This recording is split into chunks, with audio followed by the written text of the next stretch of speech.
Hello everyone, my name is Carol and welcome aboard to Knitting on the Hook. In this tutorial, I'm going to show you how to shape a curved hem with partial knitting. So let's get to it. After casting on, you're going to knit one row.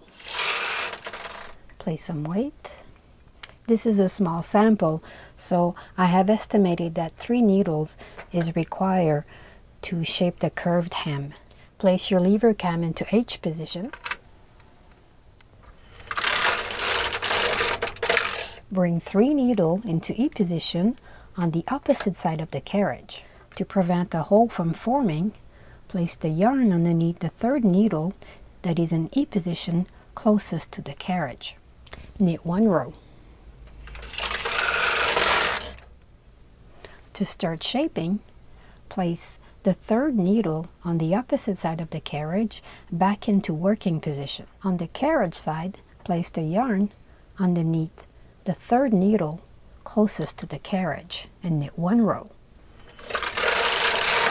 Place the yarn underneath the needle closest to the carriage, and on the opposite side, bring the 3rd needle into working position, knit 1 row. And carry on this way until the last needle.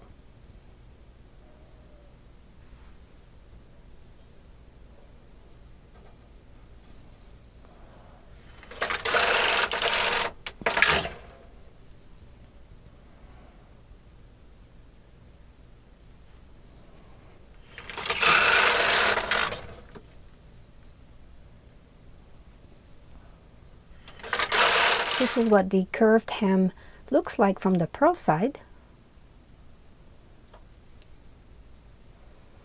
and from the knit side. If you would like to know more about partial knitting, you can click on the red button in the corner of the screen. It's going to take you to my channel where you can review my partial knitting playlist. Thank you for watching Knitting on the Hook. Bye for now.